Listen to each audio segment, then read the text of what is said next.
Ahoy, guys. Welcome to the Drunken Ship Podcast. I'm your host, the one who is many, CyberCalamity, alongside my co-host, the man who bleeds PlayStation Blue, Tay Infinite. Next along him, we have the Puerto Rican Reggie Watts, Bryan. And last but certainly not least, the creature who bleeds pixels, Colin, MonkeyOmega. What's up? Guys, what is going on? How's everyone's week going? What's on deck? Pretty good so far. My week's been okay. That week's been average.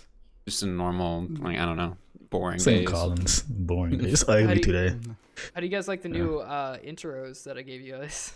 Fucking nice.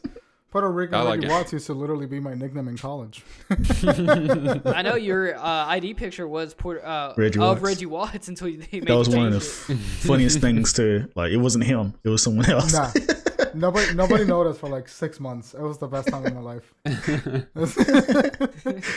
I've also, if I straighten my hair, I get Puerto Rican Keanu Reeves. So I just gotta find an appropriate hairstyle to fit any celebrity and just make a Puerto Rican cosplay of them. My week's been good though. I've been playing the shit out of Cyberpunk 2077. Look at my man drinking a Modelo in here. Oh yeah, oops. Oops. I'm Puerto Rican white. But yeah, no, I've just been playing a shitload of Cyberpunk 2077. My girlfriend started streaming it too, and she fucking loves it. So we've been having a great time with Cyberpunk. That's kind of all that I've been up to, like Cyberpunk, and then reading up on all the shit that we're going to talk about today, and kicking Crockett's ass in Dragon Ball Fighters. Great. Colin, have you played Star Wars Old Republic? I might download that later. Old Republic, yeah, I played it. Good. It's all right. I mean, it could be better, but I mean, it's good enough for a Star Wars MMO. That's all you're gonna get for a Star Wars MMO. Apparently, it's like free to play and also subscription based, right? You can choose what you want. Yeah, but I mean, you can pretty much do everything for free. You don't really have to pay for it. I might look into that. Wait, how old is that game? This one came out 360 10 days. years. It's like 10 years old. You think about KOTOR. Service like Final Fantasy 14, something like that. Yeah, it's like RuneScape's got one too. I didn't know it had like a live service, kind of like Fortnite and stuff. I didn't know. I'm like, how old is this? Well, I mean, they still do like updates, like monthly updates and stuff. But there's like certain areas and certain items that are like behind the paywall. Because like Old Republic, that's the one like everyone plays, right? That's like the main one. That's the only Star Wars MMO. Or now. KOTOR.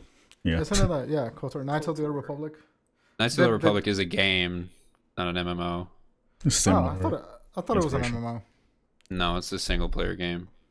Panda has been trying to get me to play fucking the Old Republic for like 6 days now, and I might just have to give in too. Yeah. It's super fun. My computer has an issue with it right now. I gotta figure something out, or once I get a new PC, I'll probably try it out again. But as of right now, I haven't been playing it. That makes sense. I've been playing the old school KOTOR. The old KOTOR. I've never played any of the old Star Wars games. I started with The Force Unleashed. Never played Battlefront? And those are good too. No, I played it after I played the fucking Force Unleashed and all of that. I played the EA Battlefront, like the first Battlefront that came out, and that was pretty good. Too bad it was EA behind it. I'm talking about the classic ones, the classic Battlefront games. You never played those? No, I played those like very late on, very much after they came out. It's when I played them. Okay. And they were fucking good. I loved running around Luke Skywalker. Yeah, I'm on the hell out of mine now. Yeah. It's fucking solid. What's Crockett up to, Jordan? Yeah, what you been up to, Crockett? Nothing much. Just I've been playing Cyberpunk, and then I've been trying to get back into fighters, learning combos and shit to keep up with Bryan, Panda, and Devin. Which I'm trying to get the cult a little bit more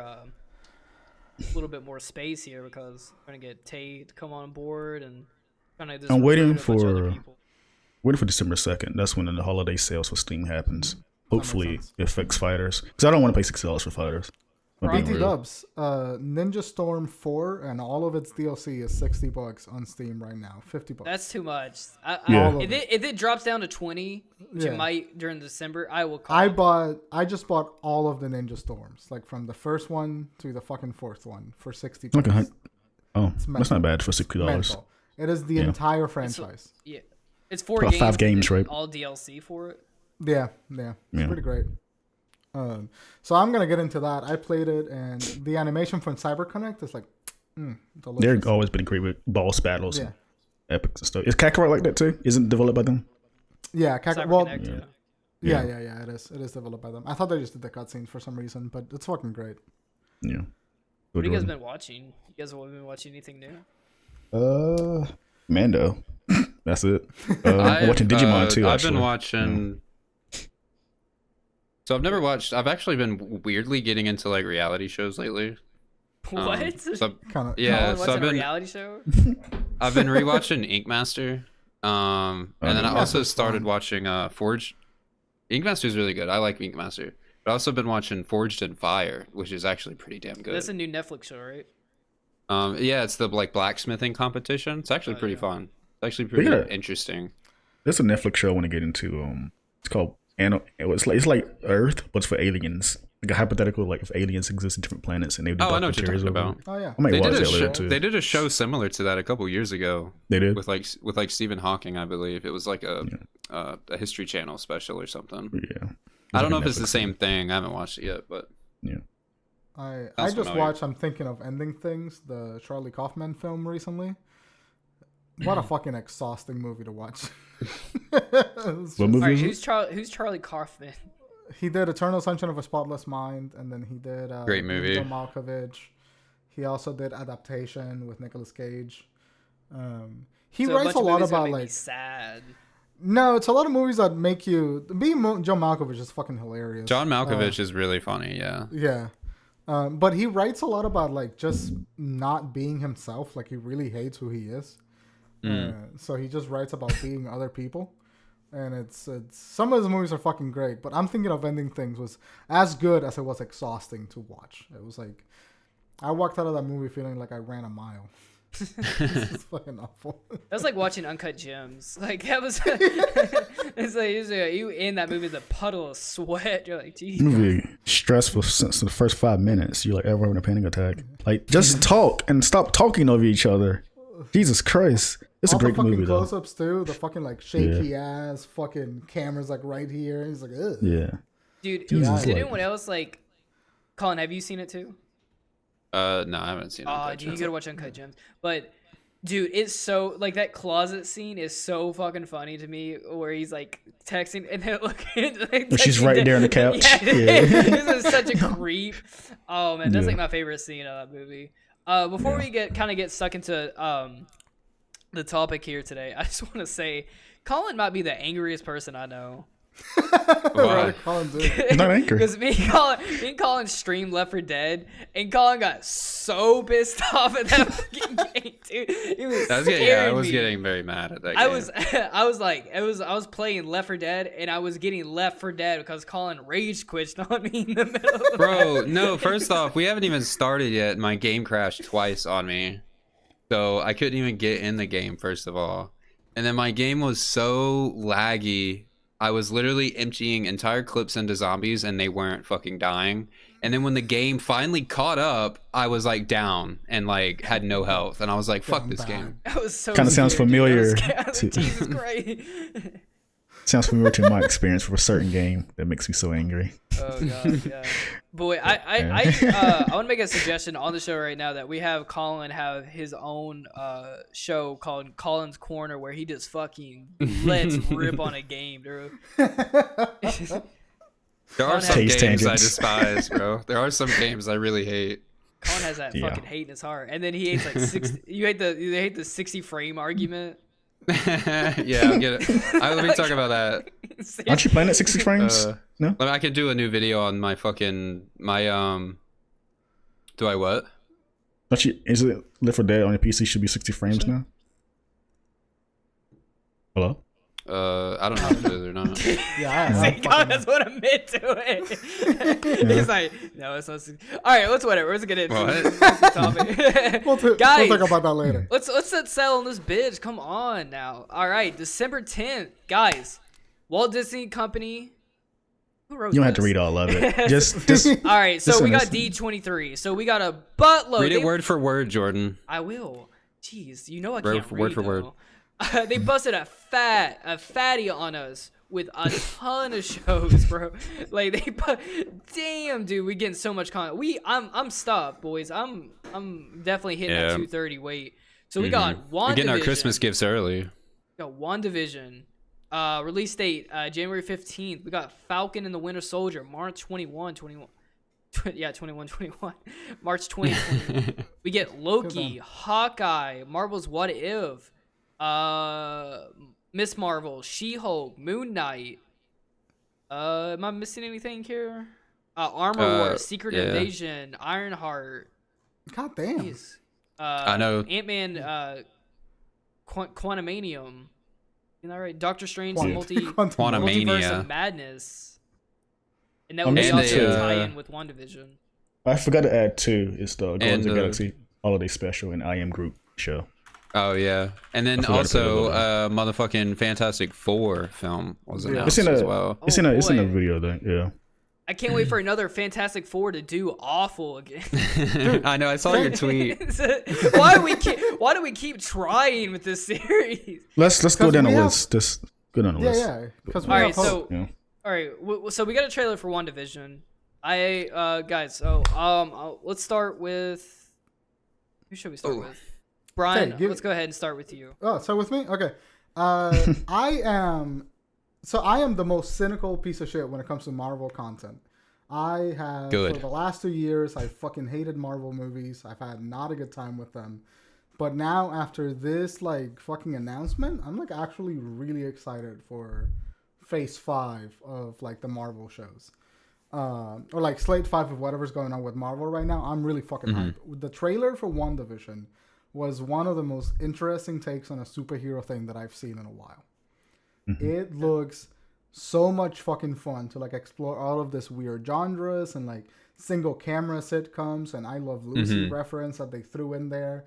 And then I can tell that there is something happening behind the scenes at Marvel right now where they're playing with reality and like the expectations of genre and sort of having this meta commentary about like we are writing about superheroes, but we're also bending reality around them so much that it feels like they're in a TV show and we're watching them through the TV. And I'm just kind of hyped about like that just makes that WandaVision is going to have.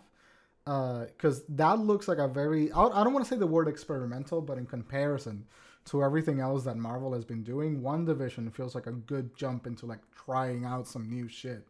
Instead of giving us explosions and everything, we get this really sort of intimate psychological horror with reality that's happening with Division and Wanda, and it's I'm fucking excited. It feels like a very Sixth Sense kind of film, where like the people don't know that they're in the horror that they're in, and yeah, there's some sort of like overhanging dread. It seems the whole time of something. Tay, what's your take on this, brother? Pretty similar to Bryan, other than I didn't hate the Marvel movies or whatever. But what he said is basically true. People like to call the MCU kind of cookie cutter content, and WandaVision kind of says no to that. It's something completely different. It's really, it's not, I guess we call it psychological horror because it's really weird. It's a trippy. I think it's based off the Vision comic that came a few years ago, which is similar to this. Okay. And I'm getting vibes with that. Wasn't that Tom King? Yeah, he the one that did the book you like, Mr. Miracle. Miracle, yeah.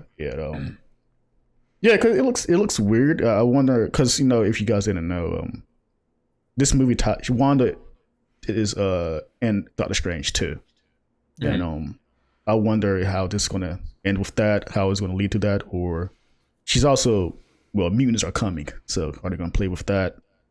Introduce some mutant something. It can be small, large. I'm not expecting anything huge, but it could look a little reference or something.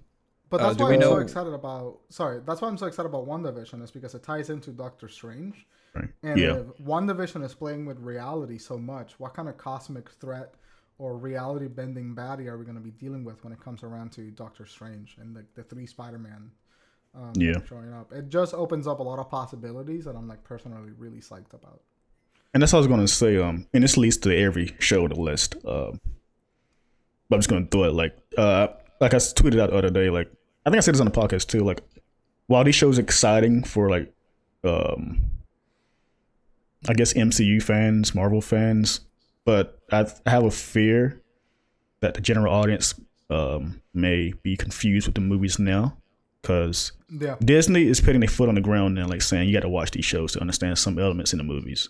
Right. So I hope I can't explain it really. I just hope it doesn't have a big impact on some of those viewers. I actually don't think it will, and I'm going to touch on this when we talk about some of the other content, but I don't think it will have a huge impact because of the way that these shows are rolling out. Okay. I think that there's some of the shows are going to bridge that gap really easily for other viewers. I also think more with Disney Plus right now, their flagship show seems to be Mando, so I think people are definitely eager for new content. So I definitely think for right now, people are going to jump on those shows whenever they launch or whenever they release and stuff. Aren't they at like 80 million subs now? If I'm not mistaken, they didn't announce that or something.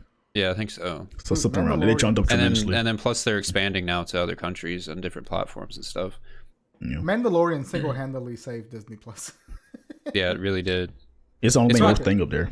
I mean, it's what got people to sign up. I mean, for the longest time, they didn't have any other show other than other than nostalgia, which only lasts for like a couple months. I mean, Mando was only. I mean, for me, was the only thing pulling me to Disney Plus. That and like The Simpsons. But Colin, what do you think about the trailer? So I'm gonna be honest. I didn't see the brand new trailer. But from what I've seen of WandaVision, I've been really interested in it. I just think it's a completely different take. I'm kind of a little bit in Bryan's boat about, I'm a little bit cynical and critical of Marvel. Sometimes there's a lot of movies that I don't like from them. But at the same time, I'm really interested just to see what happens, what they do with this. Because of the one camera sitcom setup that they've got in some parts and how it's supposed to be jumping through dimensions or jumping through different times and decades and stuff like that. I don't know. It seems also very reminiscent of not Back to the Future, but what was that movie? Pleasantville. Did you guys ever see that movie Pleasantville? I don't think so. No. It reminds me of that.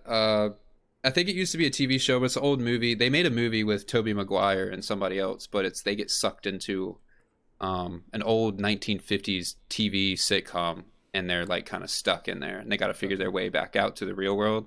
It kind of gives me that vibe some way. Nice. Kind of like a Black Mirror-ish kind of episode. Mm-hmm. Give me the vibes of that, I also have the vibe of it. It gives me the vibe of the Truman Show, the film The Truman Show. Yeah, that too. I can see that there's a lot of... I am so excited because it's borrowing from so many instances of pop culture that, at least like half of the episodes are going to be really fucking good. Yeah. Because it's like jumping through like time periods. Go ahead, Colin. Mm-hmm. And I had a couple theories too, like because I know that Wanda is a little bit insecure, like about her like abilities, about her life and stuff. So I'm curious if this like sitcom situation is like a pocket dimension for those two to have the perfect life, or is it possible that they're in a way being held captive or being watched by a bigger villain or something? I think it's more of a pocket dimension she's creating. Yeah, that's what I get, because she wants she just wants to be away, like, because I mean, even in Endgame and Infinity War, they wanted to be together, they just wanted to be alone together, and she can't accept that either. She's just going crazy in her mind. Bro, that's a big pussy. Cracker, what you thinking about WandaVision? I thought out of like all the trailers that I saw, I think this and Loki were probably like my favorites out of what I saw. But we'll get a look here. I like the as long as this has like an overhead dread with it. As long as it has that, I want a horror-esque. Like, I feel like they could do a lot of stuff, and then tying in with like Doctor Strange with Universe of Madness and stuff. I think this would be. They could do a lot of stuff. They could do a lot of crazy, creepy stuff with this show. But it seems like maybe they're going to do like. I don't know if they'll do a lot of like sitcom comedy, but they might do like at first kind of do like half part of it like sitcom. but then there's like this overhanging cosmic horror coming. Yeah. That they're like because like it seemed like in the trailer that like we're doing a comedy, and then there's like it's like reality's kind of falling apart, like holes are getting poked through, and then because there's that one part in the trailer where she's like who are you, and this other girl was like I don't know, and then it looked like it took like a serious turn real quickly, and I'm kind of excited for that. Like I want to see something very jarring happen or something. Which... Me too. That's what I'm most excited about. I want to see reality fall apart for these characters, and then seeing that's where the psychological horror comes in. And like the Truman Show. I bet that we're gonna get like a couple of episodes that are like very standard into whatever genre they're mimicking, and then it's just gonna keep collapsing into like the Marvel universe, like standard that we know. Yeah. Probably progressively getting like more and more darker and more scary for them. Yeah. What were you gonna say, Tim? That black girl she was talking to at the door, that's the young girl from Captain Marvel 2. That's Spectrum. She I know her from the Ultimate Comics. She's a superhero herself too, and she's also in Captain Marvel too. Nice. So yeah, so that's a little note there. I think WandaVision is going to be the strongest of the entries out of everything that we've seen. Maybe just like fighting with Loki on like that genre. But I'm very excited. Yeah, let's talk about Loki. Loki. You want to switch over to Loki? We can talk about Loki. Yeah, let's talk about Loki. For me personally, I've never been a Loki fan, even in MCU. And this show, I have no idea what's happening. I don't. I'm, I'm super excited for Loki. It's probably the one I'm most excited for. Yeah, it's more Loki for those fans. That's all I can say for it. Well, here's the reason why I'm excited about Loki, because I know that you're saying that it's like more Loki for like those fans, but it has the same appeal that WandaVision has. Loki is going to be playing with the procedural television format. So we see, it's okay. So let me reality bending ideas like Loki is lipping through genres. We see him in like a spy outfit. We see him in like a Constantine style outfit. We see him in like a prison captive outfit, which is going to be like the narrative timeline. So what I'm thinking is that Loki and WandaVision are going to be on the same plane where they're accessing different genres of TV. And Loki is going to be that more formulaic sort of supernatural monster of the week episode format. And I am excited about that because Tom Hiddleston is a fantastic actor, and I want to. Oh yeah, he is. I want to see him shine as the leading man, and I think that. I don't know, man. Did you see him in Kong? That's Kong. That's the random director. Ah, son. Is that Peter Jackson? Yeah, blame the writers on that, man. Yeah, is that the Peter Jackson film? No, this is the Godzilla Universal. No, what is his name? His name is Jordan something. Jordan. The Metal Gear guy. Is he making Metal Gear? Yeah, he's making Metal Gear. Metal Gear. Don't worry about it. Continue. Yeah. Just continue. Fuck it. So I'm expecting Loki and WandaVision to be my favorites because they are going to be meta commentary on what we know is television, what these superheroes are doing in their respective genres, and then considering that Doctor Strange 2 is going to involve like different realities, again, having TV show that ties into the strength of directors that are undoubtedly like film buffs and like admire telling stories in different genres. What can you do with a TV show like Loki? Like every episode could be theoretically directed by a different director that does a different genre, and then you can have a really, really unique mix of borrowing from different TV genres and TV formulas, and see how these superheroes work within those. And I am very excited for that. So I do want to say about Loki that there was one scene in the trailer of him as dressed up as he was DB Cooper. And so you had to Google that when you commented that, by the way. I think that you're talking. So, wait. So you're referring to the man who jumped out of the plane with a briefcase, right? Yeah. With the briefcase full of money. I thought that was clever, so fucking clever. Yeah. So I want to say, like, when I saw that, it took me back to a couple movies. Transformers did that with the whole reason we went to the moon was to get the Transformer technology and stuff. They did it with X-Men First Class, where the Cuban Missile Crisis was actually the mutants and stuff. And then I think they continued that in Days of Futures Past with the JFK assassination was attempted by a mutant or something. But I think that they're taking that like almost like historical fiction. So the idea that DB Cooper was Loki the whole time, I wonder if they're gonna do more stuff like that, where Loki has been popping up throughout history and we just don't know it.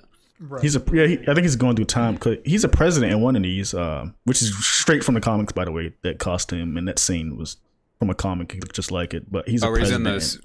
Where he's got the suit and his horns. Yeah. Tay, I want to ask you, what is the TVA? Can you no shine some idea. light on? Oh, so this No is idea. completely new. Yeah. No, that's a thing, but I just don't know about him. Oh, okay. It's a comic. I just don't know about him at all. I'm assuming TVA is like kind of like the Watchers, in which like maybe realities like culminate between each other and stuff. They're like time variance. cops or so. Yeah, they're the like, time variance authority. Yeah, Okay. like time cops. So or we're something. gonna I don't see know him jump nothing through about him. Time cops, like kind of like from regular show. or from Dragon Ball Xenoverse. Oh yeah, the Xeno people. What do you call that? I forgot what it's called. I'm fucking Yeah. the time Kais or Yeah. whatever. Yeah. But it's gonna be. I think that actually what Colin said is gonna be a lot more accurate than what I was saying. I think it is going to be playing with genre, but I think it's gonna be doing it through like alternate history timelines, which is Which fucking is super dope. interesting. Yeah, especially for a character like Loki, and especially for Owen Wilson. Like, what the fuck is Owen Wilson? Oh doing? yeah, that's right. He is in the movie. Yeah, dude, Owen Wilson. Yeah, I forgot about that. I just want to say that like I'm not like a Wow. Loki fan. I really don't really care for that character. I don't really care for Tom Hiddleston, to be honest. Right. But this seems like a huge budget show, and I want to like kind of turn back to Mandalorian. Mandalorian has like the budget of a full blown movie essentially in every episode. Right. I want to say like Game of Thrones really kind of started that trend of like giving these huge budgets for an episode, which is great because like I'm totally here for that because you get like 12 movies. And I don't want to differentiate into too much, but Falcon and Winter Soldier also seems like it's going to have a huge Marvel budget per episode. But I'm not a huge Tom Hiddleston fan, but I think Loki might be the most promising show that we have seen from D23 because it's going to do it's going to do like fictional, like science fiction on historical events. Right. We're going to see a lot of like genre change up, so like what we're seeing with WandaVision. I mean, overall, I'm pretty excited because it's going to be big budgeted too. So we're going to get some really like nice effects, and we're going to see probably some good shit. So, and it seemed like it's going to cross over. It seems like we're getting hints of like a lot of crossovers. I don't know if you guys noticed this from the trailer, but Black Widow shows up in the trailer after she died because it looks like her, but we don't know who that is. I'm assuming. Yeah, and that's no idea who completely. it is. I mean, it could be a gag. Yeah. We don't know, but. Yeah, but judging by the fact it that seems we're like a jumping lot through of the time. movie Loki's gonna have like a lot of movie influence because he is coming straight out of Infinity War or not That's Infinity true. War but Endgame. Endgame. Endgame, yeah. I think it's gonna be too much Loki, too much of something. I'm afraid the show's gonna be I think that. it's gonna like lean into too much of that character. Yeah, too much. That character can be very overbearing. He has a presence in the movies, but too much of that is like I don't want to. Yeah. I'm gonna watch it because MCU's, but yeah, you can go ahead, Bryan. Go ahead. No, you're good. I was just gonna say that's why I'm interested in it because he's such an overbearing presence in the films. I kind of want to see how they handle him. We might see a lot of depth out of the character. I mean, we'll probably see a lot of highs and lows for him. Crockett, you mentioned. I'm gonna jump around to the Falcon and Winter Soldier because you mentioned how that's gonna have a really big budget as well. And so, first of all, a fun fact: The Mandalorian has a $12.5 million budget per episode. Woo! Wee!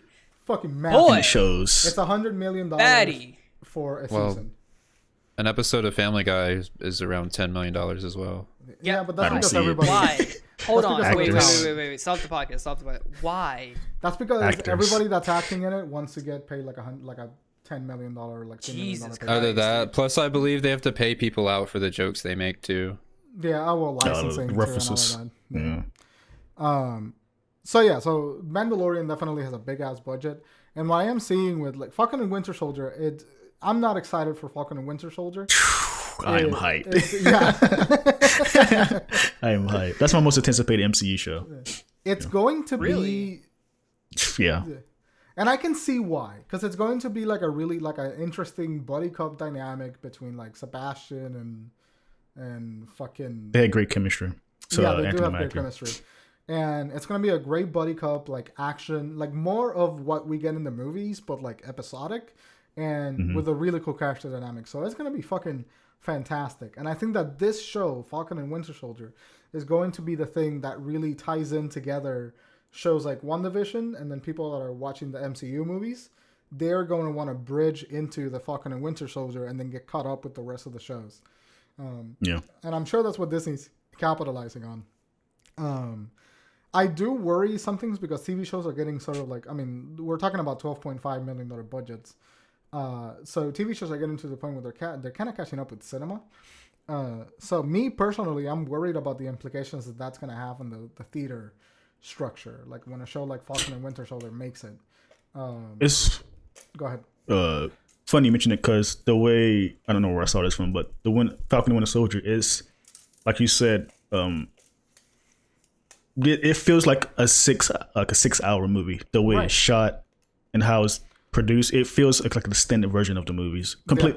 Like not saying the other ones aren't like that, but this one feels more like the movies in terms of how it's but longer. Yeah. Stylistically, they went for the same look as the films. Yeah. Which is really good to tie in those people that are scatterers or not from Disney Plus to like get in and watch the show, because it's such a familiar experience for them. And then they're probably going to get tied into Hawkeye, and then once Hawkeye, they're going to get tied into Loki, and then they're going to be more willing to watch some of the stuff like WandaVision, which is going to have a slower burn. So I can see why. Go ahead. No, I was going to say I can see why. I'm seeing like you just pure your least favorite because it's the same MCU stuff you got in the past. Right. Yeah. And it's going to be familiar. And I'm really excited to see it because I like that kind of action. I'm really hoping that it doesn't become the bread and butter, and shows like WandaVision are the ones that like really get the opportunity to shine through. Yeah. But it's fucking, in terms of like being a smart move, like getting shows like Falcon and Winter Soldier in to give the viewer something that's not such a slow burn experience like Jessica Jones or Daredevil or Luke Cage, something to tie them over into the next big cinematic release. I mean, that's a huge move into bringing people back into your streaming platform after they're done with The Mandalorian or whatever. They definitely needed those life preserver. Yeah. Like, they needed content, and they busted the fattest nut for us. They did. I know you're joking, but Jesus Christ, Disney just came out that day.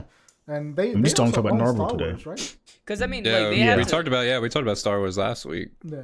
They did that too, so It's fucking crazy. Are they doing any Star Wars shows? They're a doing lot of they're doing them. like 10 Jordan, of were them. you even here last week, bro? Yeah, dude. I listened to the podcast and I wasn't here. Jesus. Jordan, you're muted. I'm not talking to you anymore. The Disney Plus looks amazing next I year. can't. Again, Colin is the angriest person I know. That being said, I'm really excited about the Falcon and Winter Soldier for what it is.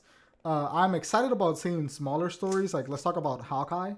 Does anyone here give a shit about Hawkeye? I don't care. No. It's based off a really Stop acting like you care. You Stop don't. acting like you care. I like Kate Bishop, but it's a famous comic that came out a few years ago. People really praise. Okay. So I never read a comic, but I know Kate Bishop. And it's cool to see her in MCU. Yeah. But it's not like my high. It's like, I can't wait to watch it. Mm-hmm. But I'm gonna give it a shot. It's definitely cool going to to be see probably one of the weakest. Yeah. And it's I think it's more setting up Kate Bishop for the Young Avengers movie whenever that comes. Yeah. So she's gonna be part of the Young Avengers. Yeah. I like it because I want the MCU to tell smaller stories. You know, like I really like the big stories, but I want to see something with like smaller superheroes. Like Hawkeye doesn't got shit going on except that he's a really good shot. Let's see what they do with him.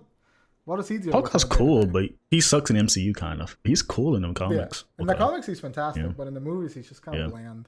Do you guys just like there, that? yeah. Do you like what is his name? Jeremy Renner. Jeremy Renner. Jim Renner. He's apparently a huge like asshole to other people. Really? He's a fantastic actor and he works, but he's got some drama with some other people in the industry. Haley, the girl, she's a fantastic actor. Haley Stanfield she was in is Bumblebee. amazing. She's awesome. Yeah. She looks out of place in this role for me. Because Really, she's just like her. I think she's just perfect for her. Perfect casting. Well, I think I know Haley Steinfeld from all of her other movies, so she might be a little typecast for me, and I think that it's gonna take me some getting used to because she looks out of place in the costume. Okay, yeah, I see what you're saying. But yeah, I'm excited because I know that she's got some fucking acting skills. She's really good. I know. Before we move on, but Yeah. isn't it just interesting how they got these actors in these kind of TV shows? Yeah. Like, this is a Marvel TV shows. It ain't like That's probably Agents of because the S.H.I.E.L.D. contracts got him by the balls. That's probably why. Probably. yeah, but it just there's something 12 years something a slave over here. Like, Yeah, really. something special about this though. Having these MCU shows. Yeah, and then when they I've been die, they're sidetracked. still gonna use their likeness. Sorry. Yeah, go ahead. Oh, that's hilarious. That's something later we gotta talk about. But Yeah. what's the next on the list? Yeah. I mean, like, yeah, I mean, Anthony Mackie and what's it, Sebastian? Stan. I don't They're know, like best friends forever in real life. Those are like some pretty Yeah. big actors. I mean, we're also getting. I don't know if this. So Hawkeye is definitely gonna be weak, but are you guys excited for this Marvel's What If? I think I am so fucking ready for Marvel's What If. so. I'm not excited for the animation because I don't know how I feel about the anime. But if this I wonder. was, We only saw the one little episode. I'm assuming. I'm curious if they'll do different animation styles for different episodes. that would actually be a good idea. That would be a great idea if they did way different animation styles, kind of like Love, Death, and Robots. If they did that for each episode, then that would be amazing. Yeah. If it's like 3D animation like that, how I saw in the trailer, I think I don't think it's gonna hit right. It's a I think great it's something. idea. If this was live action, amazing. I disagree. I absolutely disagree. What? Okay, If- good. if- I'm if- like devil's advocate. Yeah, Let's, if all right, this was Bryan, live, go. if What Ifs was live action, it would be garbage. It would, and it would Restrictions to it. Yeah, it would be okay. Yeah. But the logistics of putting so many of those well-known characters into the scenarios that What If demands them to be put into would just make the logistics of shooting that a nightmare, and the show would not. They would not be able to explore as many of the things that they're exploring in What If. Plus, Go ahead. it's episodic too. Yeah, By the way, so it's also yeah. like anthological in nature. So like, Yeah, that's what it is. Yeah. So I am really excited for I like the animation style. And even if they do different animation styles, it's still going to hit. But if they stay with the same animation style, I'm actually really okay. Because that would be the one consistent bridge between all of the anthologies. And like would really give the show some visual consistency. So that the confusion of like, wait, what am I looking at? Is like not as abrupt. But like the idea of a Black Panther Guardians of the Galaxy, like a Black Panther Star Lord, Crossover. Yeah. sounds fantastic. Zombie Captain America sounds really fucking cool. Marvel Zombies for the people. Yeah, that was like, it just opens up again this idea of like realities merging, and I think that the animation medium is perfect for what if scenarios because you can go fucking ham. And not really have to worry about the logistics of shooting it and like making it. Yeah, look it real. seems like we're getting a watcher. Watcher is going like our kind of like our guide through the series. multiverse. And we'll go from, and I'm assuming it's going to be like a monster of the week, as in a sense Yeah. of we go Just to this episodic character, this is the problem that they're faced with, and Right. this is how they're going to deal with it. And then you kind of see how the world gets flipped upside down. Yeah, What I like about it is you don't have to watch it. It's just something there. right. They're all episodic stories. And Yeah. in my opinion, Yeah. the what if stories are always the most fascinating part about Marvel culture. But like you have to really be invested in the comics to be able to like experience them.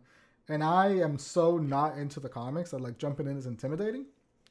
So for people like me, this is a great accessible way to explore those what if stories. It's Yeah. really cool. I really like Colin? it. And I'm sorry, I just don't agree that it should, like the animation's going to hurt it. I think the animation's going to help it more than anything. Yeah. Colin, What you think? Of What If? yeah. I mean, I'm excited for it. Because you're like you and Tay are like our resident comic book news here, right? I want to hear you guys' take on this. It's what if. It tells you there. Just Yeah. what if stories. That's I it. don't know. Is It there would like be a what if interesting. comic book series? Yeah, it used to be, I Yeah. believe. Yeah, back in the 70s and 80s. Yeah. But I mean, I'm interested in it. I mean, I would like them to change up the animation style. It did look a little stale to me. Okay, so And then me and you on we're playing on the same team here. We only saw the first episode, and I mean, honestly, I gotta say about Agent Carter being Captain America, honestly gotta say, I don't care. So Captain Britain, I got a reference. Being an episodic show, I could skip an episode if I don't want to watch it, bro. Exactly. I don't have That's to what I'm watch saying. that first episode. Yeah, you don't actually have to watch this in general. It's just cool content to look at. Yeah. But I'm interested to see because I'm assuming they're gonna take like what if scenarios from the MCU. So we'll see. Like, of course, Agent Carter's Captain America. You know, maybe we'll see like what if Thanos didn't invade Earth, and what if it wasn't? What if it was somebody else that got bitten by the spider and not Peter and stuff like that? We'll probably see a bunch of crazy stuff. Then they're gonna do like Tom Cruise as Iron Man because he was originally the person to be cast as Iron Man. Then they're gonna do like actor kind of like multiverse kind of thing. Yeah. You think they would do like, I don't know, because I mean, is people Or what if it was that knowledgeable as that? Tom Cruise got casted as instead of I mean, it's like a multiverse. Well, I don't know how it affect Tony's character. He just looks different. Let's call him somebody. Make him Tom Cruise as Iron Man. That can be a thing. Literally Tom Cruise. Instead of being Tony Stark, literally Tom Cruise as Iron Man. Tom Cruise as Iron Man. Yeah. I'm also thinking of what if Black Panther was the billionaire and he became Iron Man. That's what I'm thinking. That sounds cool. There's the reason I'm excited about Marvel's What If is just because like any anthological What If feature is like literally any combination of things are possible. Yeah, which is super exciting. It's super exciting for me because I'm like, dude, I just get to see cool shit like explode and not have to be invested in a 15-year-old story. Like, fucking yes, please. Yeah, and they could kill. I mean, they could do a lot with that because they could kill off characters and do a lot of stuff where it doesn't matter. Next week, either we're gonna go right into another universe and stuff. Which also, I think that this is possibly could cross over with WandaVision. I mean, it's a Watcher. The Watchers can move through any type of universe, so we could have crossovers with WandaVision, Loki. And it seems it's like almost like the overall theme, kind of how we're getting. Yeah. We're getting these like. The Watcher just observes; he doesn't interact. Right, but we're getting these like crazy dimensional themed series. Which makes sense. I mean, how are you gonna move from like reality altering fucking Thanos? Like, you have to keep going on that train, like that cosmic threat. And then even with Doctor Strange, with the they put an emphasis on this entire lineup is multiverse themed or whatever, reality themed. And that seems like what we're moving into. We're moving into a cosmic stage for Marvel. The next generation is going to be all cosmic because with Spider-Man, we're probably getting Spider-Verse. I'm gonna say because I didn't put my input in last week, but I said it for the end of the podcast. That sounds good. Bro, okay. let me get my boy Silver Surfer, please. Let me get him. He's coming, we definitely. Probably will get Silver Surfer. I want Silver Surfer back, dude. He's my boy. If we get him back boy in there, in the Fantastic, it should have been him that crashed through Doctor Strange's house, dog. I believe that would have been the perfect way to introduce him. Cold call right there, boom. Oh, there's Silver Surfer just fucking randomly, dude. Wait, so who crashed into Stranger's house? It was Hulk. Oh, Hulk, yeah. In the OG comic, it was Silver Surfer. That makes sense. Yeah. Okay, so before let's move on to like the next bit of casting news that we got for the stages. Tay, run me through some of those casting decisions. She-Hulk, she's been confirmed to be the Jennifer Walters, her character, confirmed to be played by Tatiana Maslany. I'm saying that right? Tatiana Maslany. You know her, Bryan? I don't. I know nothing about actors and directors, so let me look her up. Yeah, so apparently, topic. She was like declining that she was that character for like a month or two.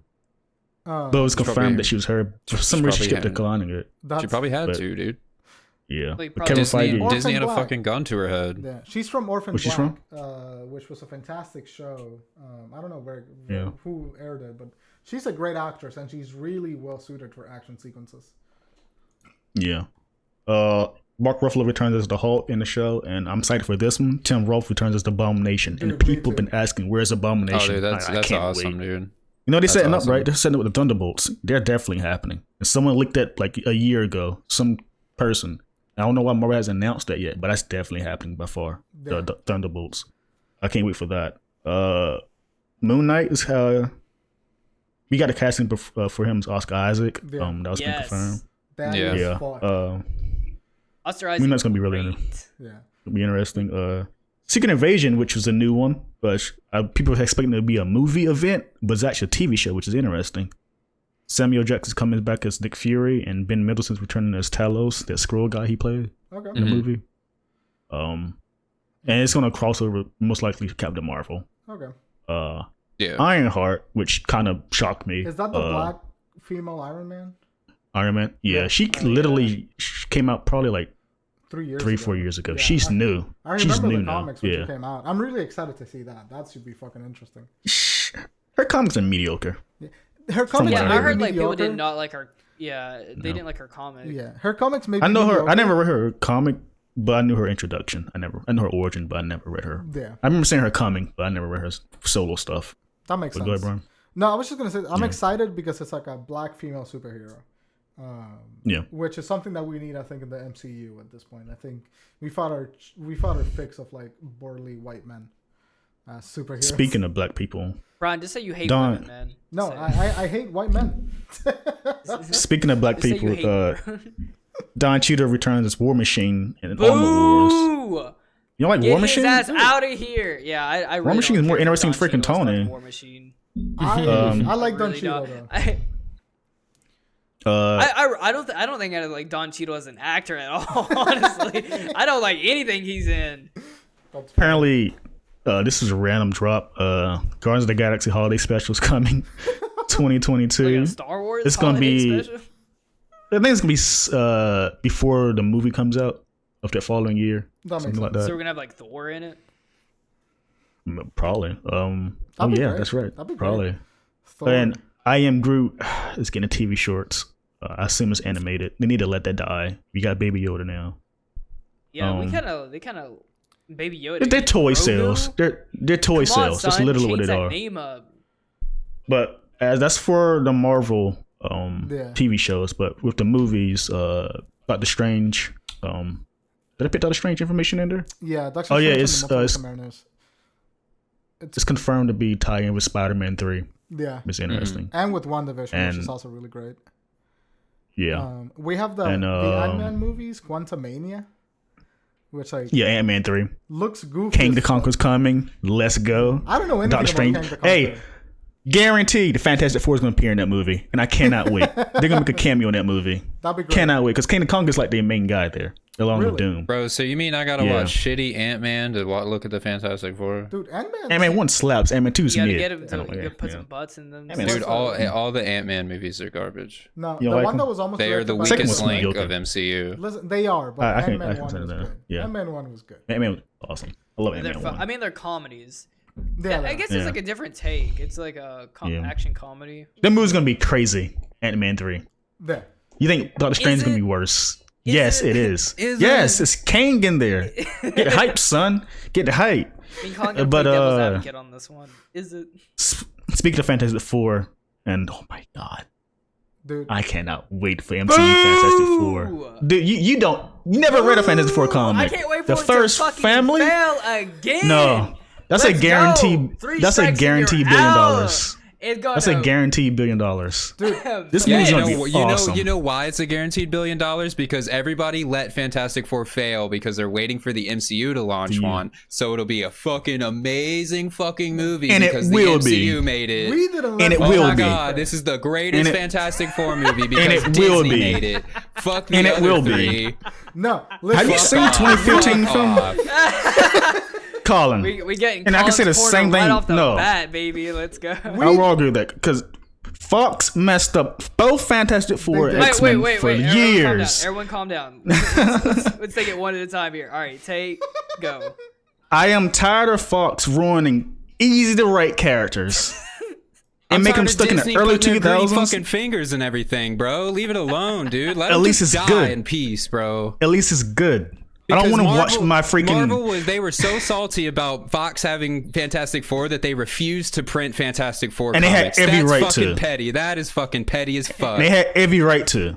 Every right. That is fucking like. How do you my- mess up talk Fantastic about a Four dick 3 measuring times? contest, bro? That is so. How do you fucking mess up stupid. Fantastic Four 3 times? The 2015 film is literally, I don't want to say it, but it's an embarrassment to the fans. Of the comic Because books. they're the weakest Nothing. fucking family in fucking Fantastic The Four, cast- like the Marvel. cast Like Colin, Fantastic no. Four Are you aren't guys- good characters. Are you guys crazy right now? Am I hearing this right? Tay, I'm Before fucking the with Avengers you. happened, Hey, I'm fucking with before you. the I'm on your Avengers side. happened, Fantastic Four was the top dog.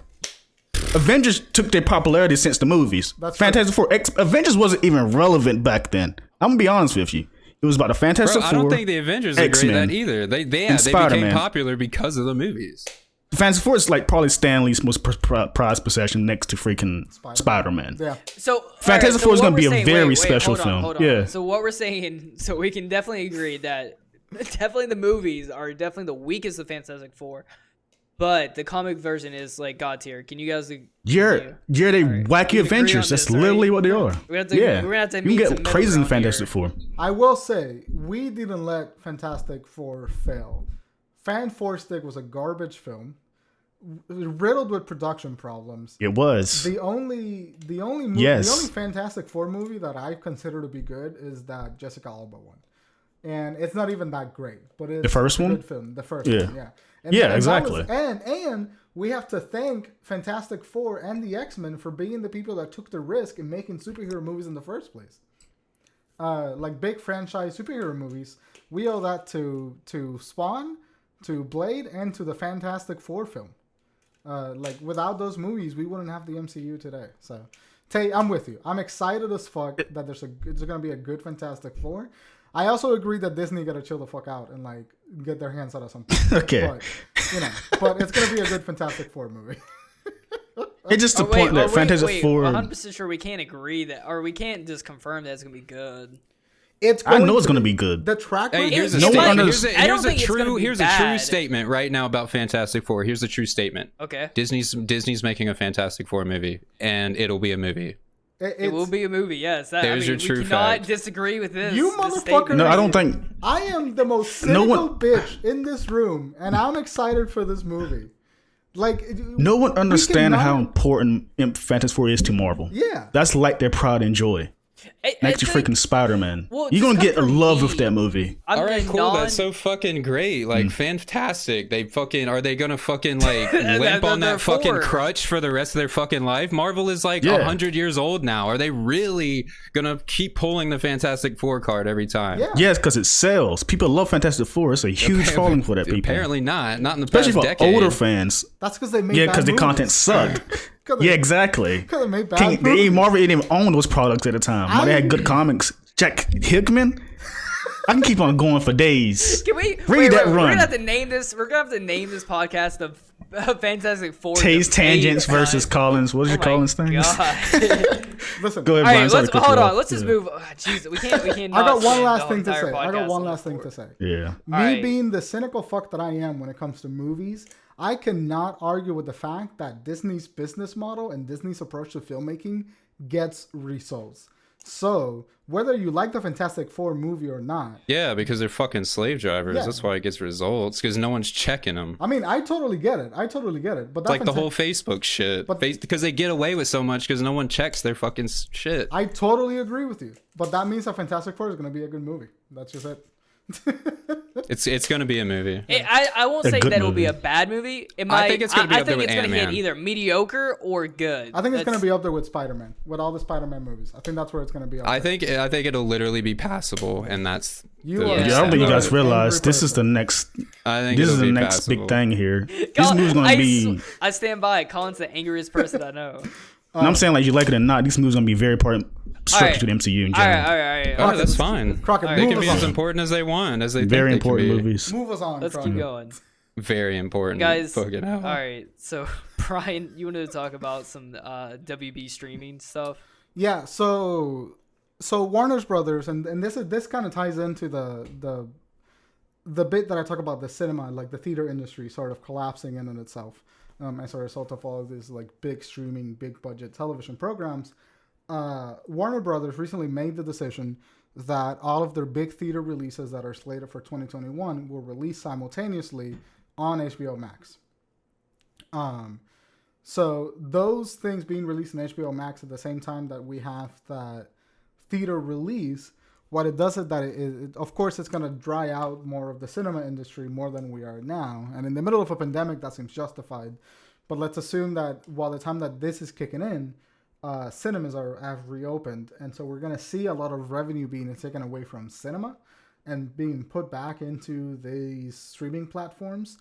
And Christopher Nolan was recently involved in a controversy regarding this decision because he's calling them out for what they're doing. And what they're doing is one, and I totally agree with Nolan here, what they're doing is they're not respecting the distribution system that the director would like to take involving the film, which is problematic for one of two reasons. Before the 1970s, we were caught in a big studio system when it came to filmmaking.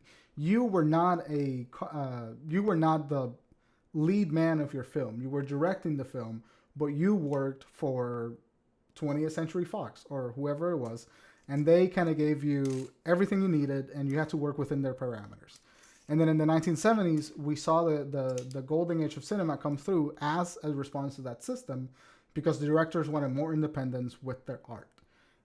So this Warner Brothers decision and this like streaming culture and this huge expanse of Disney and Marvel is again creating a system where you are not going to be a filmmaker. You are going to be a director that is working for Netflix or working for Disney or working for X big studio.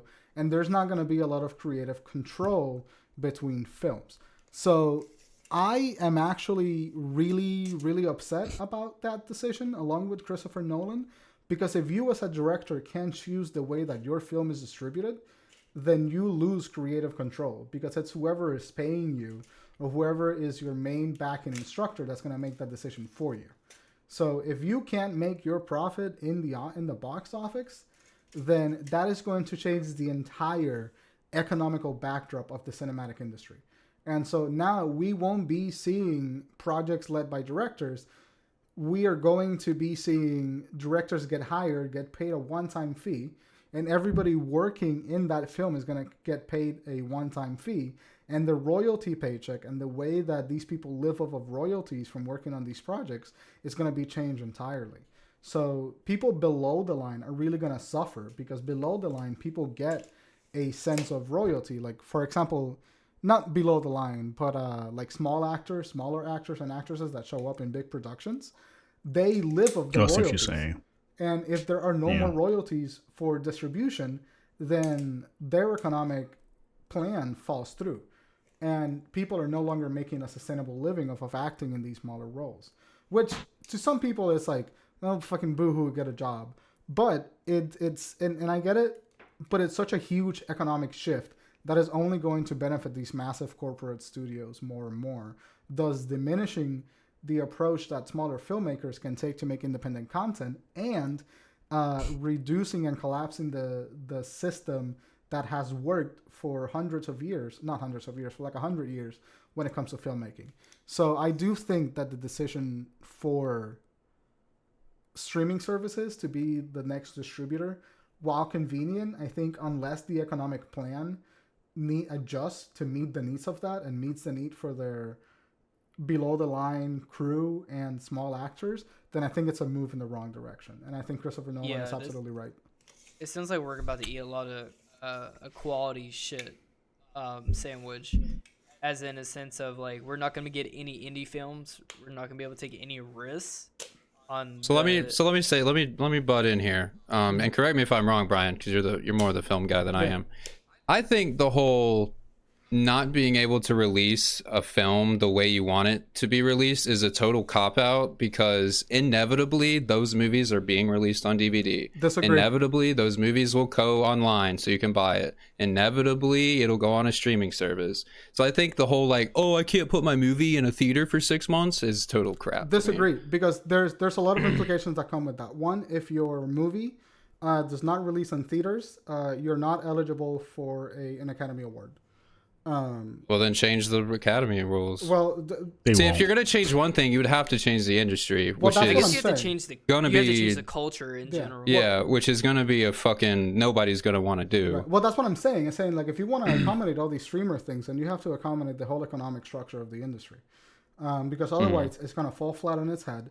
And the smaller people that are working in the industry are going to be the ones that suffer, because those are the ones that can't take a $50 million loss on a project.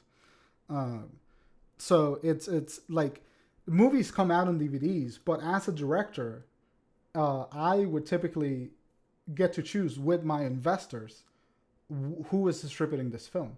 So it might be coming out on DVD, but the company that is producing and printing my DVDs, I can choose that. I can choose what streaming platform it goes in.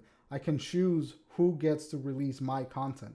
With this decision, Warner Brothers essentially owns every piece of content that the directors make under them, and they can choose how to distribute it without the director's approval.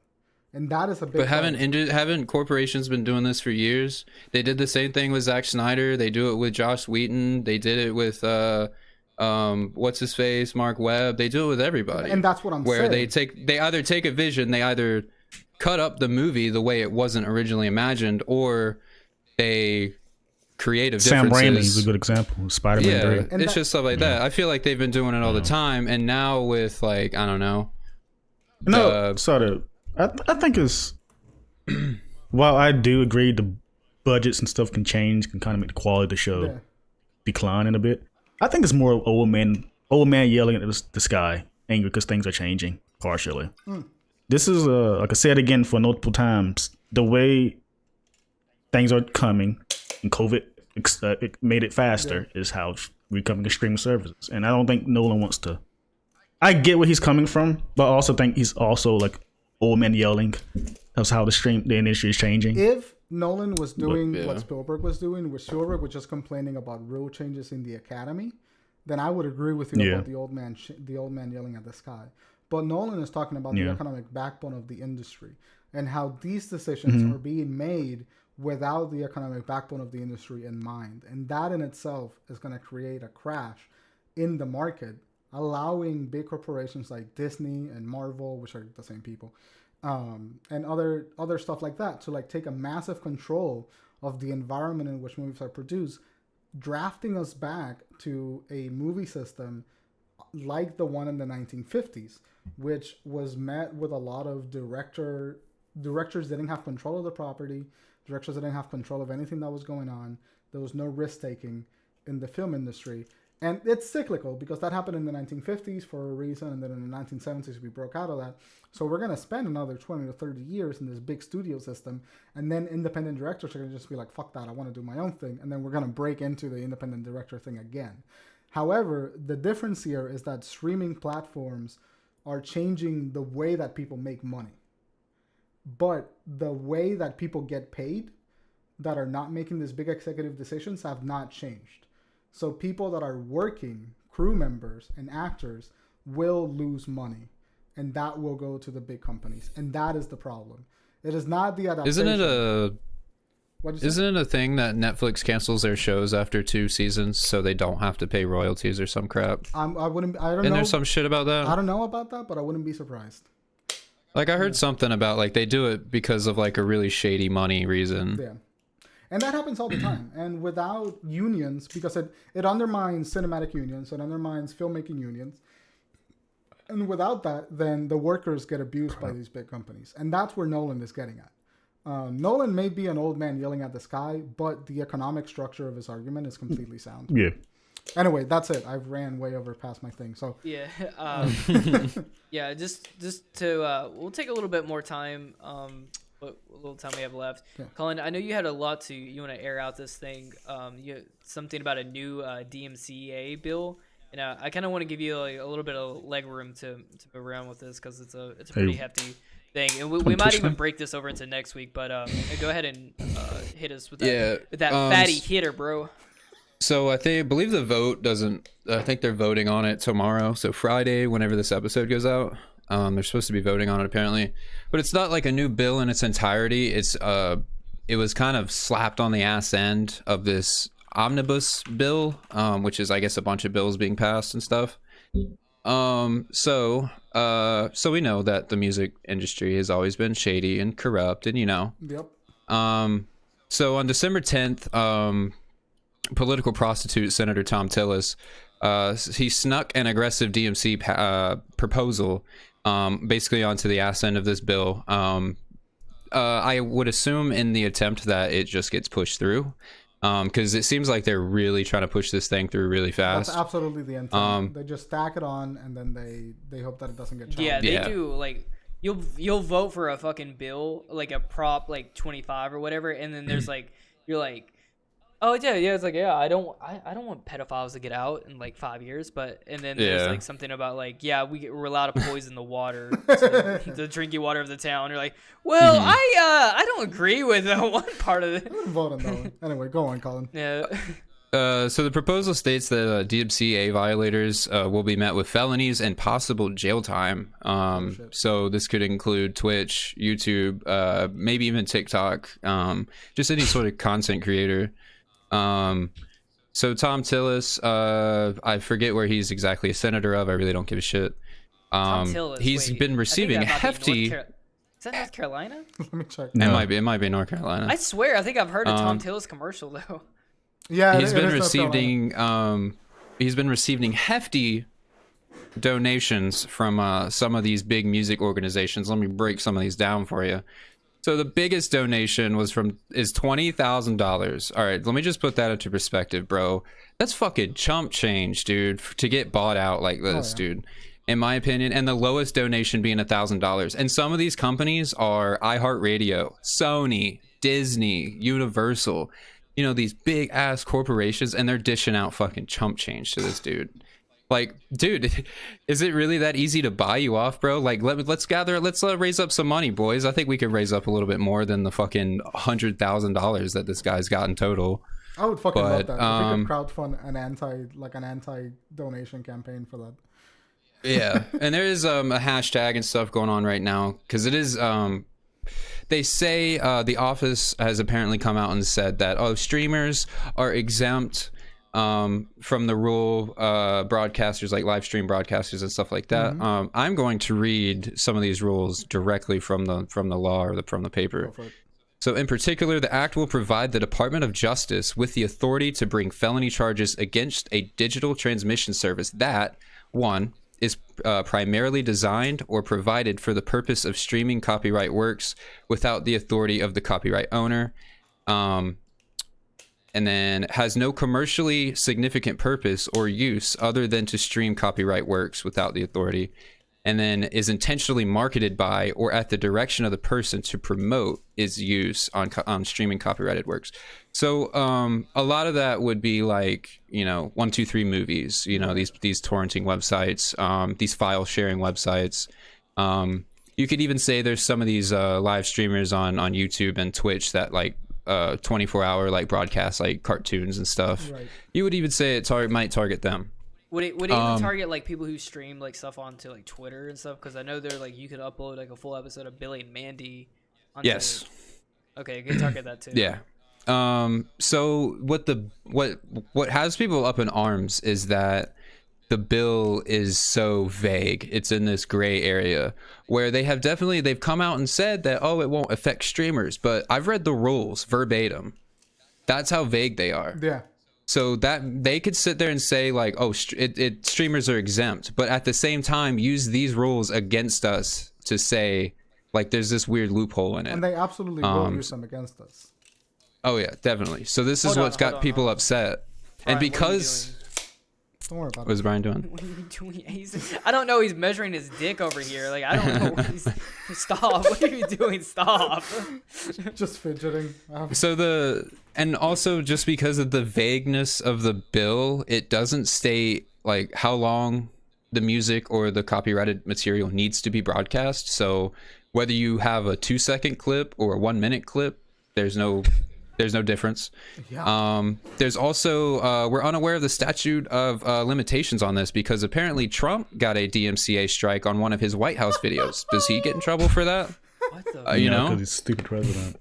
Yeah, is there a statute? Is there limitations on this? Apparently not. This is a very bad precedent that they're. So people setting. also say that like sometimes copyright material just pops up. Yeah.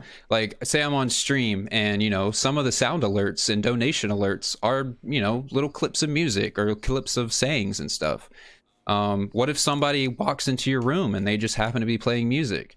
What if a pop-up ad? And even some games that have the streamer mode or the copyright mode, sometimes copyrighted music still gets through. Yeah, sort of like Cyberpunk had a huge issue with that. Like even if you play streamer mode enabled, there's a specific sequence that plays a copyrighted track. Yeah, and there's stuff like people, a lot of YouTubers on about Nintendo stuff were getting taken down for music. Well, that's also has to do with the whole Nintendo thing. Mm-hmm. But I know that you can't even play Guitar Hero on Twitch anymore. You can't do can't do that. And it's just certain games. It's even like it's not meant to be infringement. It's not purposeful. These are just things that happen. And then also the argument that I heard was it's like, you go to YouTube and you like look up a song, or you go to Spotify and look up a song, but nobody goes to a Twitch streamer's stream in hopes that they play one fucking song in its entirety, not as background noise, and then that's also the other thing too, is you can't be sure what's copyrighted and what's not. So there's even a fucking suggestion, I believe, in Twitch's terms of service where it says, just mute the game audio. Yeah, let me play the fucking game in complete fucking silence. That was a tweet too. That was a response to about the DMCs and stuff. It was like, just mute your game, and then everyone was on their ass about that. That's a great way to fucking fix this.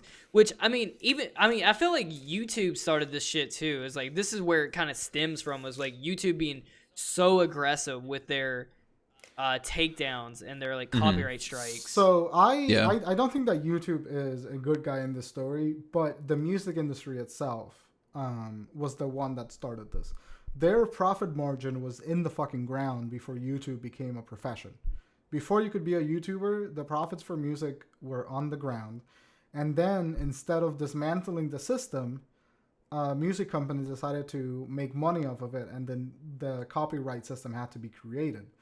So it's one of those things where like the music industry saw an opportunity and then exploited that opportunity, and it's consistently exploiting their talent, their creators, the artists that they sign in order to keep their stronghold in the neck of everyone else. It is not YouTube does have something to blame, but it is the music industry itself who is creating the environment for this to happen, because no one else has the legal recourse to fight against Sony, Disney, Nintendo at the same time.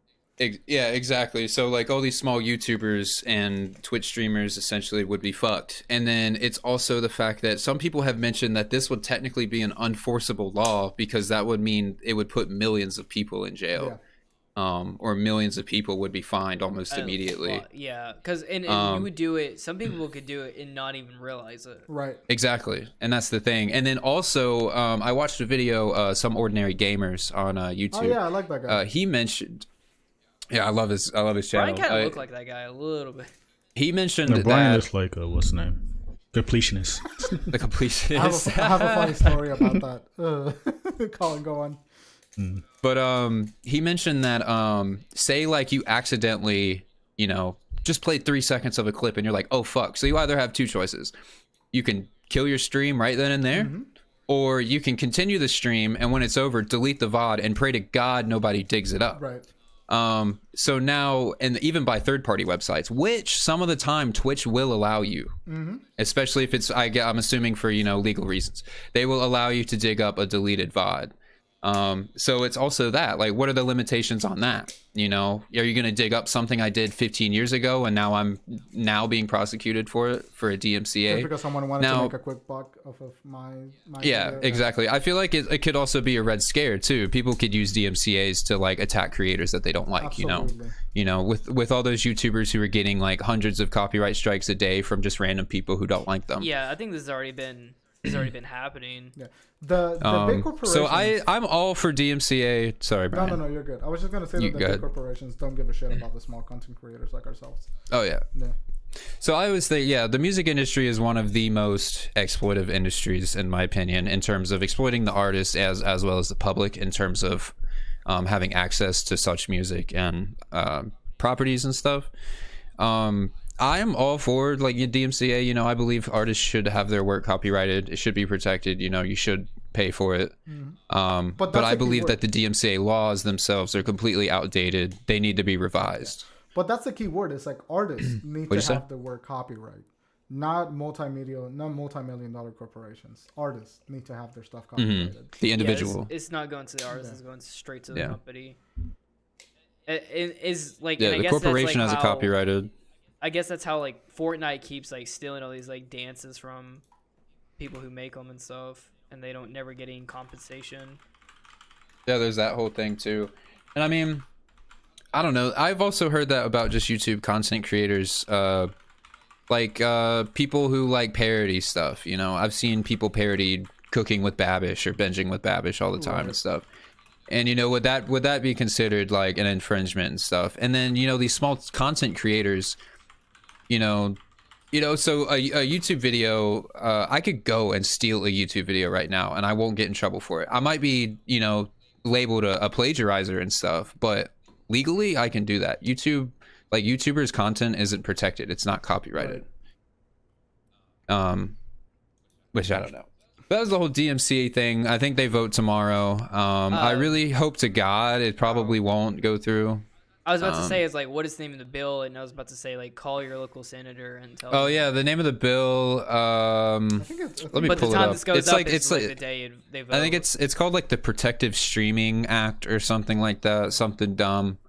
But yeah, people are just up in arms. There's the hashtag Stop DMCA right now on Twitter, and I believe it's on YouTube as well. There's a lot of people posted videos right now.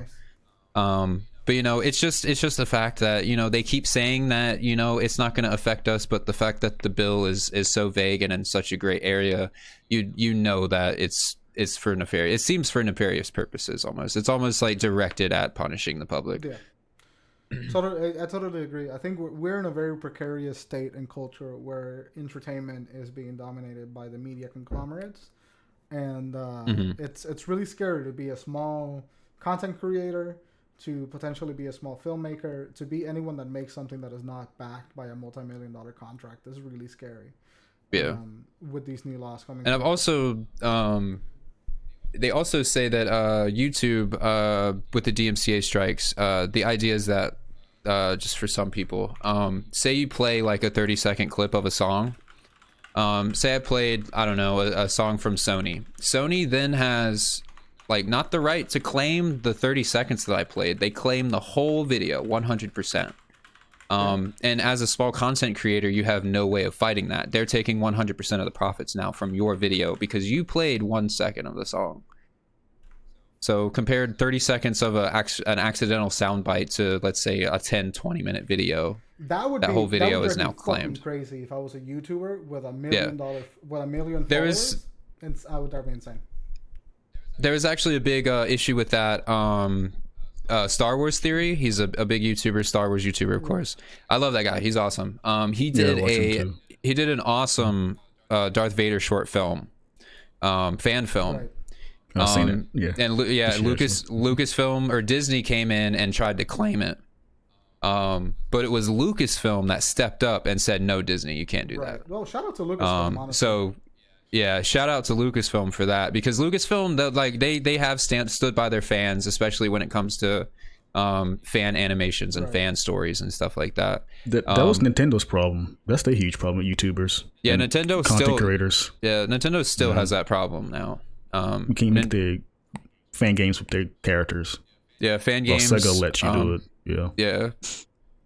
Yeah, we talked about that a couple episodes ago. And then I haven't heard anything much of the new Nintendo stuff, but, you know, I guess some people are still scared. You know, they're obviously, you know, I feel like they're going to pull the trigger again one of these days. People are still nervous about them taking down fan, like, animations and stuff now, not just fan games. That Twitch thing, I think it's going to be more like the net neutrality thing. Well, I'm not saying you shouldn't concern about it, but I think it's gonna be like a big bugging issue till they finally come out saying we're not doing it. I say keep an eye on it, but I don't think they could. Like I mentioned this last night when someone brought it up. I think it was Ethan. There's a lot of people that have music on their streams. Nobody can put that many people in prison, jail.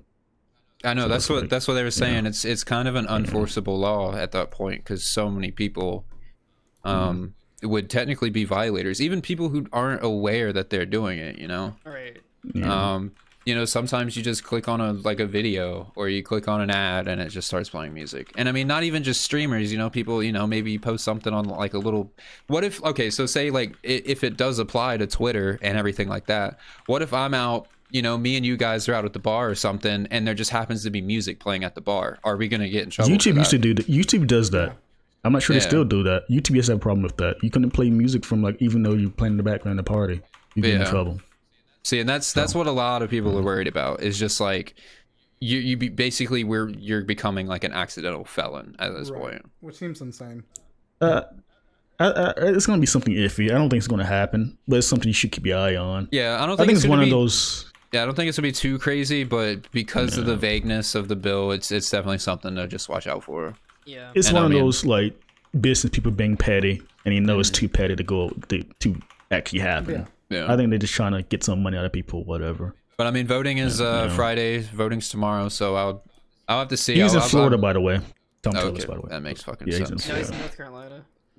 No, he was in 2006. He's in Florida. He's in Florida. But that was in 2006.